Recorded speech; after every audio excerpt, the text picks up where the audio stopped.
But you also don't realize until you hit that point that you have been actively loving yourself for a while now. Hello, hello, loves. You are listening to the Love Life with Court show, and as always, I am your host, Courtney. If this is your first time tuning into the pod, well, welcome to the family, and if not, here is a warm welcome back. Today, we have Meg with us. Meg started right where you are, so stuck in an endless cycle of dieting and binging, feeling so out of control around food.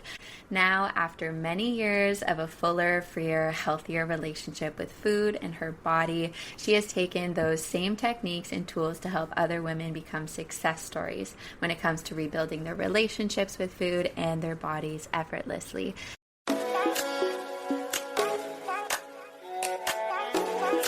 Thank you so much, Meg, for being on the show. It's such a pleasure to have you here. I'm so excited to be here. So before we dive into what we're talking about today, I just want to give a little bit of a trigger warning for the listeners. We will be talking about diet culture, history of eating disorders, and possibly some unhealthy eating habits. So for any of the listeners that might find that triggering, this may not be the episode for you. So go and check out one of my other episodes. But for those who are going to stay and stick around, Meg, if you can start with just introducing your story, what has brought you to where you are today? I know your introduction did touch on that, but if you can kind of just dive in of what that journey's really looked like for you and how you became the Meg you are today. Yeah, I mean, I feel like that's almost hard to answer because the Meg I am today changes every day. I'm like always on a journey of like discovery, but I actually spent like most of my life, like the better half of my life, sick with any kind of eating disorder you can kind of think of. I was diagnosed when I was 11, and up until I was 29, I was struggling with restricting, yo-yo dieting, binging. I'm type 1 diabetic, and I was struggling with that, my body image, exercise addiction, everything under the sun. I'd gone through all of the processes that you're sort of supposed to go through. You know, I went to treatment, and I saw therapists, and I did group therapies, and I read the books, and I did the research, and I did everything that you're sort of supposed to do to get through that. And I did get to a point where I held down a job, I was staying out of treatment, I was doing well, but I wasn't really like happy with my body or myself or my eating, and I was just sort of like coasting through life. And I kind of remember feeling like, this isn't it. Like, this isn't enough. This isn't good enough. I've spent so much of my life feeling this way, feeling unhappy. Like, there's got to be another side. And that's when I really decided, like, I'm going to shut all the doors and windows to the eating disorder, to the disordered eating, to this voice in my head that tells me I'm not good enough, I don't have a nice enough body, you should eat this, you shouldn't eat that. I'm going to shut it out, and I'm going to work on full, true recovery. And that's what I did. I sought that out. I wanted to just be normal and happy. And I went through that transformation when I was 30 years old. And I haven't looked back. Wow, that's awesome. What a opportunity to take in a situation that could have really brought you down and morphed into a whole lifelong disordered eating and relationship with food. It sounds like you were always taking the opportunity to learn and grow and heal yourself, and it just wasn't until you found the right approach that worked for you that you really flourished. 100%. Awesome. Yeah, exactly. Of course. Now, what is your take on, with all of this learning that you have done and growing, what is your take on diet culture and how it continues to impact not just women, but especially females at a young age? Like you said, this started for you at 11 years old. How have you disconnected yourself from societal pressures and essentially just diet culture in itself? It's really hard because what diet culture was 5 or 10 years ago is now wellness culture. And it just like, it never goes away.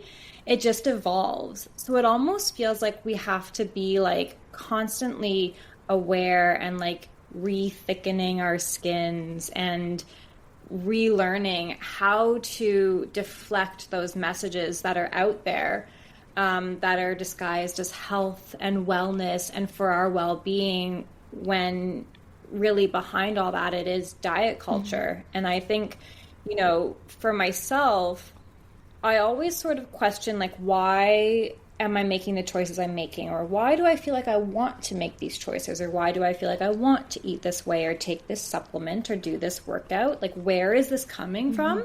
And I try to be really critical of it. And I think, we should do this of all of our media consumption. But when I sort of break it down, I'm like, well, because so-and-so on the internet said that it will give them more energy or they'll get toned arms. I'm like, okay, hold on, wait a minute. I recognize that this is not coming from a place of my own wellness. And maybe this is something that I need to leave behind. And I think, honestly, as hard as it is for our generation and many generations, breaks from social media can be really beneficial to just like recenter and get in touch with our own why and why we do the things we do and why we want to treat ourselves the way we do, and to recenter that, really. Of course. Social media definitely has its place in terms of finding your community, finding resources. Like, it has so many positives, but it definitely is used for a lot of harmful things as well. Even if it's not intentional, it can be drowning sometimes, when you're finding workouts and how to lose weight this fast or how to maintain this figure. And sometimes you just need to shut that all off. I know for myself, before I started my business and I was like, I'm ready to go, I took 30 days off of everything. I figured, with a business, you need to have a social media presence now, because if you don't, it's much harder to grow, right? But I said to myself, I'm going to take a month off of it, and then I'm just going to go ham on it. And I learned so much along that journey. Biggest one was how often I compared myself to others and how much social media had impacted my self-worth and self-love. My first instinct when I quit was like, oh, I'm going to be dopamine seeking all the time. I fell deep into thinking like how it was going to impact like my day-to-day, like the tasks that I do, how I keep myself busy. But the biggest influence it had was how much I focused on how other people were eating, how other people were moving their body, what other people were doing in their life. How can we begin to break free? You touched on with letting go of social media, letting go of how it influences us, but how can we begin to break free from comparing ourselves? And how have you, if you have, influenced how that has influenced your own journey? I think it's really hard. And if I'm honest, there wasn't really a part of me that like it just came from within. I'm like, all right, I'm ready to stop comparing myself because I'm so secure in my own self. Like, it didn't come from that. I actually, I did a lot of reading, especially like during the pandemic, because what else are you going to do? And I read, there were two books that really had a huge impact on me. And one was The Beauty Myth. And the other one was a book called No Fat Chicks. And both of them were very, they very much talked about diet culture, and not just diet culture, but like it as an industry and the beauty industry and how it's built to make women feel awful about themselves so that they make more money, whether it's diets or whether it's things like makeup or plastic surgery or fashion and all of those things. And I think almost looking at it from such like an objective lens and realizing like how much BS is out there in the world kind of made me realize like, okay, I have to shift something within myself. And it lit that spark to really start looking at like myself as an individual and what I, Meg, have to offer the world beyond my body, beyond my looks. And I think that's where I lay the foundation so I could start building on my self-confidence through things like complimenting myself, affirmations, like getting on my own team. But it really did start from a lot of that research I did.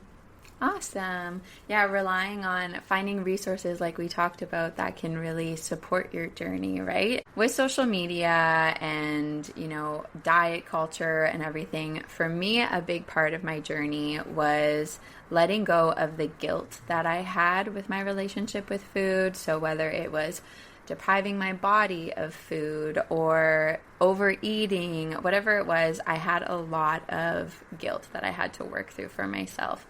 How can we begin to break free of the cycle of guilt and develop a healthier relationship with food and the emotions that we have, and specifically with emotional eating? Yeah, I think it's really, really hard. And I think that, you know, I honestly believe everything starts with your mindset shifts.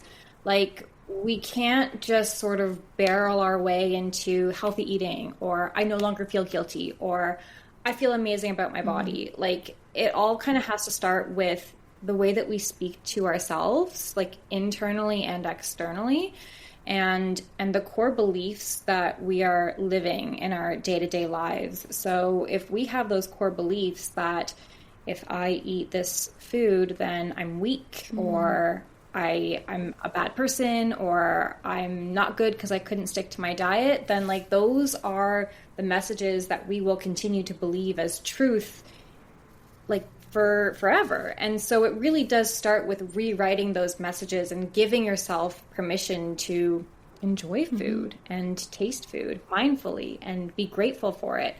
And when I work with people, the first thing we work on is mindset. The first thing we work on is how are you speaking to yourself? The first thing we work on is what are those messages that you keep replaying in your brain over and over and over? And how can we start playing new messages so that those get stronger?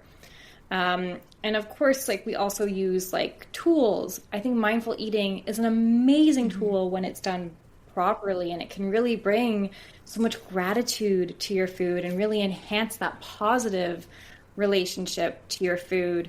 I think those are really incredible places to start. Of course. There's a lot of advice around, things like setbacks out there around like being very kind to yourself and forgiving to yourself and giving yourself grace. But honestly, I feel like that's really difficult when you're struggling with your relationship with yourself. And so there was a part of me for a while that didn't have a good relationship with myself. And so what really kept me going was, okay, the way I've been operating for the last 20 years of my life obviously hasn't been working. It obviously hasn't given me the results I want, whether it's physically or my relationship with food or my relationship with myself.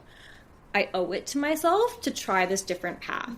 And I'm going to give myself, I think I gave myself a year of going all in and trying this different path, speaking nicely to myself, picking myself up after setbacks, allowing myself some grace. And if I still didn't like it or it wasn't working, I'm allowed to go back to my old ways. But I gave myself a year and said, if this wasn't working, then I've got to try something else. And so I feel like that just kind of like logically like kept me on the path when things got hard. And then as I started to soften and kind of like allow myself to give myself forgiveness and give myself grace and build that relationship with myself, I really started to feel like, my body isn't giving me a hard time. She's having a hard time. So I'm going to be there for her through that while she figures out what's going on. She does her process. And I'm going to let her do what she needs to do. She's smart. She'll figure it out. She's just having a tough time. And really, like, treated myself that way instead of, like, why are you doing this? Like, I really got on the same team as myself. Tuning into understanding that our body's not against us, I think is, like, the biggest aha moment you can have, right? Because I think, especially as females, growing up, I mean, I'm sure males too, but it was just more seen that if they, if we gained weight, if we couldn't lose weight, or if we lost too much weight, or whatever it was, we always thought that my body's against me. But actually, like, if we can find harmony with our body, what reason does our body have to be against us, And finding harmony. What has your journey looked like in terms of finding this harmony with your body? If you don't mind sharing, like, what that first year of healing looked like for you. I think it was really interesting because I gave myself a year, but I didn't need a whole year. Because as soon as I, like, broke down that barrier of, like, okay, you're not allowed to go back to your old coping mechanisms right now. You're giving yourself a year. I wonder if you can relate to this, but as soon as it's almost like fake it till you make it. Like as soon as I started giving myself grace, as soon as I started trying to speak nicely to myself, as soon as I started trying to make those mindset shifts around, my body's not giving me a hard time, it's just having a hard time. All of a sudden, like my relationship to myself, like elevated, and I started to give a crap about myself, and I started to care about myself, like genuinely. And it didn't take long for me to be like, well, this is just what I want to be doing all the time because it makes me feel good, because I feel on the same team as my body, because I feel more confident, because I feel that genuine self-love that people have been talking about that I never thought I could access. So I feel like as soon as I started like doing these things, again, kind of like fake it till you make it, the good feeling just made me want to keep going. Of course. Well, I think like I learned a long time ago that our brain has a lot of difficulties with dividing between what's reality and what is our own self-talk, right? And when we go through these motions, especially for the listeners that are maybe at the point where they have very minimal self-worth and self-love and self-compassion. When you're going through the motions of this, I don't know if you can relate on this too. I can relate on the fake it till you make it, but you also don't realize until you hit that point that you have been actively loving yourself for a while now. Like just making the choice to, okay, I'm going to start focusing on self-love. I'm going to start focusing on what my body needs. Subconsciously or consciously, you're not recognizing that like this is you loving yourself. But, and having that aha moment where like for me, after I've put in the time to create a healthy temple, like a healthy body that deserves all this love.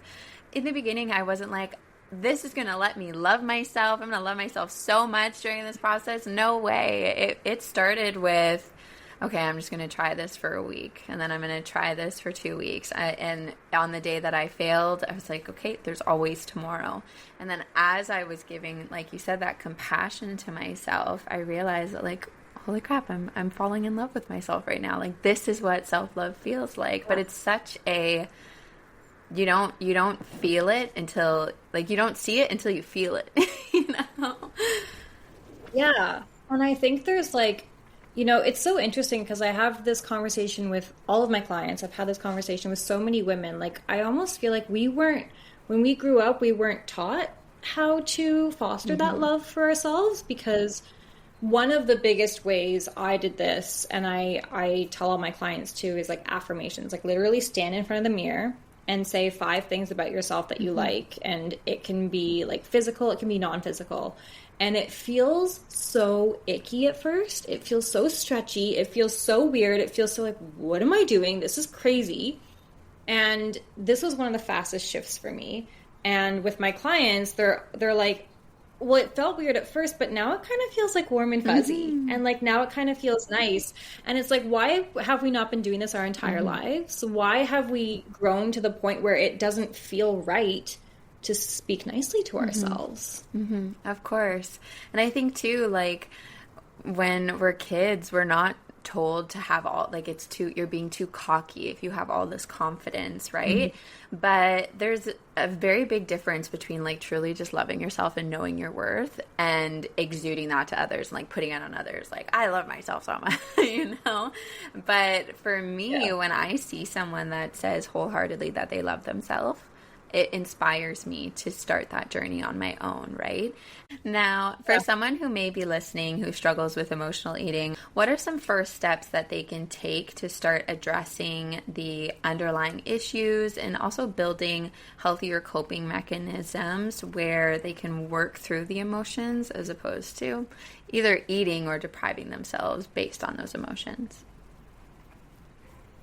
I think really, like, there's so many steps and it's hard to pick, like, okay, well, like, where do you start? I think that similarly to any sort of, like, cognitive barrier that you're facing, awareness is the first step. And so I think that the two things that I would sort of recommend are really getting in touch with your physical body and like really just like looking at like, okay, where is this emotion manifesting itself in me physically? What else might I might be feeling it as hunger, or I might be feeling it as like nausea, or I might be feeling it as like something else that's telling me to go to or stay away from food. But like, where else am I feeling it? What else might I need? Do I feel lonely? Do I feel anxious? Do I feel fidgety? Do I feel angry? What else is going on that I might need to tend to? And also really realizing, because this is where I got so stuck, was that our emotions rise and they have a peak. They really do. And when they hit that peak, they will start to come down. But often when we do things like eat emotionally, or maybe do a workout, or turn to alcohol, or whatever our coping mechanism might be, we interrupt that rise with our coping mechanism. And so we start to learn that this is our peak. We cannot handle it any further than this. When really, if we can use some strategies and coping mechanisms to soothe ourselves until that emotion hits peak and comes down naturally, we'll be okay. But we keep learning that we can't get past this point because we keep using the coping mechanism to sort of stop the emotion. And it's really hard to wrap our heads around that, because if we don't use the coping mechanism, we feel like it's just going to get worse and worse and worse and worse forever. But it really doesn't. And we really do have the strength to get through it and have an abundance of coping mechanisms. There's so many. I mean, I learned a million things when I was going through my recovery, and sometimes I would use one thing and sometimes I would use 20, and it would just be to get through the peak. And you can go for a walk, you can call a friend, you can punch a pillow, you can hold ice, you can scream, you can color, you can do puzzles, you can paint your nail, like whatever it is, have a big box of those coping mechanisms to get you through that peak. And I like that you're suggesting activities that are not taking you away from it, but just letting you ride through it. Like you said, where working out a lot, even for myself, if I'm having a hard time, I'll just go run it out. Like I'll go for a run. But I learned through that initially I think that I'm working through it. This is a coping mechanism. But later I realized that I didn't actually work through it. I just pushed through. I completely distracted my mind and did something else. So thank you for that perspective. I'm definitely going to keep that in mind moving forward, because everybody's ways of coping are different. I think we just sometimes don't realize that, are we coping or suppressing? Right?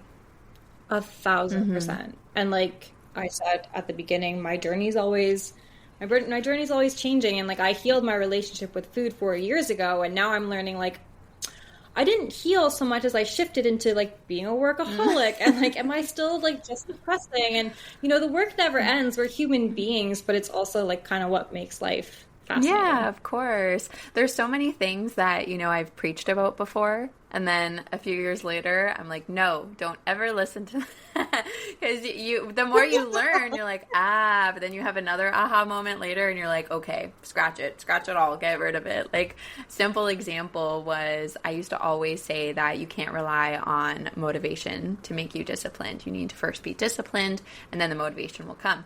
But now I'm shifting completely away from this disciplined approach and just embracing devotion instead. And for so long, I used to always say like, you have to rely on discipline. You cannot rely on motivation to get you out of bed, because some days you're just not going to want to get out of bed. But if you stay disciplined, that's when things keep going. But then what I realized along this journey is that when it comes to being disciplined, especially with our relationship with food and our body, we begin to subconsciously associate that our needs and that our skills and our abilities that are within us are not enough to show up that day.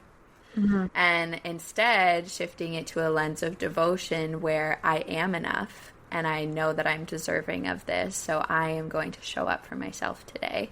As opposed to where discipline, like I said, we start thinking that what I can do and what I can offer today is not enough. What was a big mindset shift for you, or something that you realize not a lot of people know? You're like, people need to know this. just along your journey. Which one? Maybe a few, if you don't mind, if you can share a few shifts that you've had along your journey.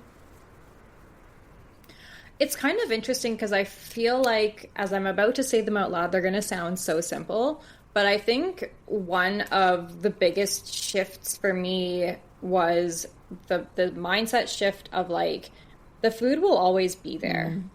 Because I always had this mindset of like, well, I started, I've got to eat the whole box, or I've got to finish everything on my plate, or we only get this meal once a year at Thanksgiving, so I've got to eat all of it. Like I always had that mindset around food.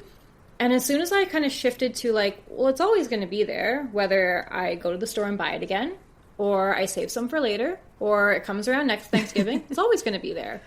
And it was like, all of a sudden I was like, okay, so I only have to eat as much as I want right now, and then I can just leave it. And it was just like this weird permission to be like, no, just as much as you want, and then you can leave it because it's going to be there later. And I feel like that made such a difference on like my binge eating, as well as like, you know, my just relationship with food, and being able to say like, this is how much I want right now to satisfy me and be grateful for, and I can have more later. It was quite profound for me. Of course. That I think when we begin to realize that when we deprive, we are no longer are plentiful in the things that are initially plentiful, right? When we acknowledge that it's there, we can have it at any time. You get this, like you said, you realize like, oh, I can just leave it there and it's there whenever I want. We don't realize that sometimes the most harmful person in our world can be us, right? Yeah. And I think I was always, for myself, I was always losing weight, gaining weight, starving, binge eating, once I learned what works for my body and something that I could maintain for the rest of my life, I had such a guilt. Like, that's all I felt, thinking that, why did I do this? This is my temple. I was gifted this body. My soul is the only thing that resides in this body. You know, like, this entire body was a gift, and I had abused it for years and years and years. And it makes me emotional thinking, like, this body has never done anything wrong to me. If anything, it's brought me to where I am today and has guided, you know, if I overate, it figured out what to do with that food. If I underate, it figured out how to allocate the, you know, like, it always got me. It always had me. And realizing that our body is the only thing that's always on our side. No, like, externally, we could have people that come in our life, we'd have situations, challenges, but no matter what, even if you suffer with chronic pain, whatever it is, at the end of the day, our body wants us to win. And realizing that is such a moment. 100%. 100%. Like, I feel like that was the moment that I had in, like, this breath work session. And I think that each of us needs that moment, and how you get there and how you realize that is going to look so different for everyone. And like you said, simply it can start where you apologized. You wholeheartedly apologized to your body. And for the listeners, that's how simple it could be, is just starting with an apology. Because if you were talking to somebody else, that's the first thing you do if you had guilt. So internalizing that and having empathy and love. And I try now to no longer resonate on that frequency of guilt with my body, because then that's just continuing to harm my body, right? But instead, okay, I'm sorry for what I put you through, but I love you so much that I'm never going to do that again. Of course I have slip-ups, but at the end of the day, I recognize that this is the only body I have, and it's time to put her first. The only mind, the only body, and they're a priority first, no matter what. Before we head off, if you can just share where the listeners can find you if they're interested in learning more from you and possibly working with you, or just want to check out your page, where can they find you at? Yeah, absolutely. I hang out most of the time on Instagram and Facebook. My Instagram handle is meg.henks. And I'm Meg Henkenhoff on Facebook. Awesome. Well, again, it was such a pleasure to have you on the show. And I'll leave the listeners with a friendly reminder to not only be kind to others, but also to your beautiful, amazing self. Thank you again, Meg.